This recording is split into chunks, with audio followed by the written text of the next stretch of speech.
ओम शांति। आज है 23 जनवरी 2024 की साकार मुरली। ओम शांति। बाप दादा मीठे बच्चे जैसे बाबा स्वीट का पहाड़ है, ऐसे तुम बच्चों को भी स्वीट बाप और वर्षे को याद करके मोस्ट स्वीट बनना है। प्रश्न है, तुम अभी किस विधि से स्वयं को सेव करके अपना सब कुछ सेव कर लेते हो। तुम कहते हो बाबा दे सहित जो कुछ कखपन है वो हम आपको देते हैं और आपसे भविष्य में सब कुछ लेंगे, तो तुम जैसे सेफ हो गए, बाबा की तिजोरी में सेफ कर देते हो। तो ये बाबा का सेफ्टी बैंक है, तुम बाबा की सेफ में रहकर अमर बनते हो। काल पर भी विजय पाते हो, शिव बाबा के बन गए तो सेफ हो गए। बाकी ऊंच पद पाने के लिए पुरुषार्थ करना है। ओम शांति। बाबा बच्चों से पूछते हैं, बच्चे अपना पुरुषोत्तम मुख देखते हो भविष्य में कि हम क्या बनेंगे इस दुनिया में। जब लक्ष्मी नारायण के वंशावली में जाएंगे या सुखधाम में जाएंगे तब पुरुषोत्तम बनेंगे। तो बुद्धि में रहता है कि मैं फलाना बनूंगा।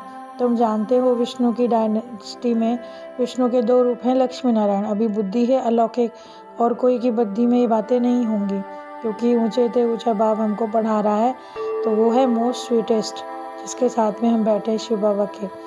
तो उस बाप को लव से याद करना है बच्चों।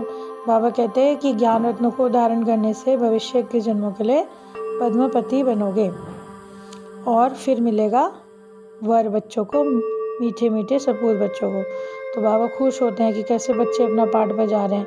तो जैसे स्वीट बाप के तुम बच्चे स्वीटेस्ट हो, आत्मा भी इस शरीर को ऑर्गन द्वारा देखती है कि तुम हो मेरे बच्चे बच्चे, अब मैं तुम्हें स्वीट बनाने आया हूँ, क्योंकि वहाँ की राजधानी भी बहुत स्वीट है।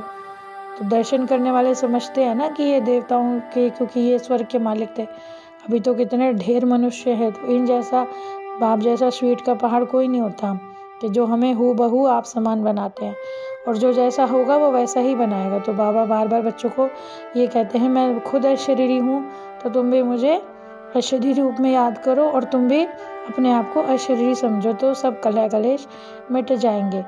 तो यहाँ से आत्मा स्वीट बनकर जाएगी, तब शरीर वहाँ स्वीट मिलेगा। तो बाबा हमको कैसा मीठा बनाते हैं, तो हमारे मुख से सदैव ज्ञान रतन ही निकलने चाहिए। जितना बनेंगे उतना बाबा का नाम वाला होगा, क्योंकि बाबा टीचर भी है और बाबा से हम क्या कर रहे हैं, व्यापार। तो जितना बाबा को याद करेंगे उतना सतो प्रधान बनते जाएंगे। जैसा एक वाक्य है कि नारद को कहा, इन्हें में मुख देखो, क्या तुम लक्ष्मी को वरने लायक हो। तो हमें भी अपने आप में देखना है कि हमें भी इस लायक बने कि मैं अपने आप को क्या ऐसी कमी अपने अंदर देखता हूँ कि जिससे मैं ऊंच पद नहीं पा सकता। तो इन भूतों से भागने की युक्ति भी बाप बताते हैं। कहते हैं किसी की खामी देखते हैं तो उसका विघ्न निकल जाए। तो इस तरह हमें अपनी पूरी जांच करनी है कि हमारे मनसा वाचा कर्मणा से हमने किसी को दुख तो नहीं दिया। अपनी चरण को भी देखना है, और सिर्फ दूसरों को देखते रहेंगे तो अपना भूल जाते हैं। इसीलिए बाबा कहते हैं अपने आप को चेक करो। ब्राह्मण बच्चे बहुत वैल्यूबल होते हैं, क्योंकि तुम काल पर विजय पा रहे हो। दुनिया में मनुष्यों के पास भले ही धन दौलत है, लेकिन सब कुछ खत्म हो जाना है, और तुम बच्चों के पास जो कि अभी तो कुछ भी नहीं है, देह भी नहीं, ये भी बाप को दे दी। जैसे कुछ भी जिनके पास नहीं है, लेकिन बेहद के बाप से सौदा किया और सेफ हो गए, अब तिजोरी में रख दिया, तो बाप के बेहद के बाप से बन गए और सुख का वर्षा ले रहे हैं। तो बाबा समझाते, मीठे बच्चे अब देह अभिमानी बनो। पहले किसी को तीर लगता था तो घायल होते थे, तो बाबा के बनते हैं, प्यार से याद करते हैं। तो कई बच्चे तो बिल्कुल भी याद नहीं करते, तो बाबा को उनका भी तरस आता है। बाबा कहते हैं स्वीट होम को भी याद करना है। स्वीट होम को याद करने से और उसके स्वर्ग धाम को याद करने से पवित्र भी बनना है। शांत रहकर अपने घर गृहस्थ में शांति से रहो, मतलब अंतर्मुखी होकर रहो। बहुत अगर किसी में क्रोध का भूत हुआ तो याद में नहीं रह सकते, जबकि बाप देखो कितना मीठा है, खुद नहीं क्रोधी है। तो जब बाबा इतना प्योर है तो अपने बच्चों को भी अपने समान प्योर बनाते हैं। बाबा कहते हैं किसी भी देहधारी को याद नहीं करना, बस ऐसे याद करो बाप को इतने लव से कि बैठे बैठे प्रेम के आंसू बहते रहें। बाबा वो मीठा बाबा आप मिले तो सब कुछ मिला, क्योंकि आत्मा जो है वो बाप को याद करती है, और बाप के सिवाय हमारे सामने दूसरा कोई ना आए। तो ऐसे होता है ना कि जब हम किसी को बहुत प्यार करते हैं तो उसी की याद आती रहती है। तो बाबा कहते हैं मीठे बच्चे मामेकम याद करो, तुम्हारा मेरे साथ ऐसा लव होना चाहिए कि अंदर रोमांच खड़े हो जाने चाहिए।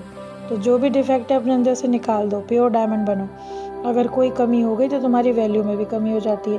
तो बाबा बाबा कहकर एकदम शीतल हो जाना चाहिए, क्योंकि वर्षा कितना भारी मिलता है, बाप की याद हमें भूलनी नहीं है। तो बच्चे अभी दैवी राज्य स्थापन कर रहे हो, वो भी नंबरवार पुरुषार्थ अनुसार। तो बाबा बहुत देखकर खुश होते हैं कि कैसे बच्चे पुरुषार्थ कर रहे हैं, जानते भी हैं कि हमें कुछ कुछ खामियां हैं, लेकिन लिख कर बताओ।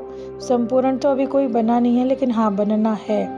इस देह को भी बोलकर इस शरीर को भी बोलना है, क्योंकि तुम हीरे बनते हो और जो हीरा है उसको पूरी उसकी कट निकालनी पड़ती है, और तुम तो चैतन्य हीरे हो।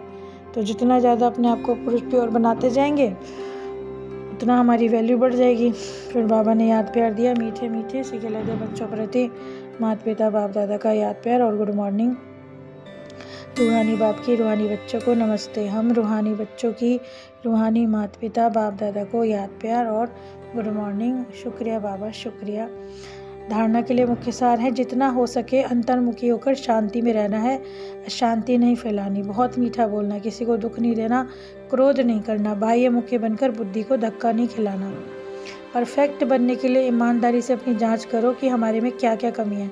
साक्षी होकर देकर अपनी चलन को देखो, भूतों की भगाने की युक्ति रचो। वरदान है, प्रकृति द्वारा आने वाली परिस्थितियों पर विजय प्राप्त करने वाले पुरुषोत्तम आत्माएं भव।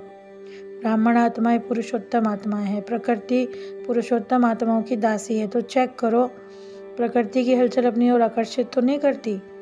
योगी और प्रयोगी आत्मा के साधन के आगे साधन स्वतः आते हैं, साधन साधना का आधार नहीं। अतः साधना साधनों को आधार बना देती है। स्लोगन है, ज्ञान का अर्थ है अनुभव करना और दूसरों को अनुभवी बनाना। अब है अव्यक्ति साइलेंस द्वारा डबल लाइट फरिश्ता तिथि का अनुभव।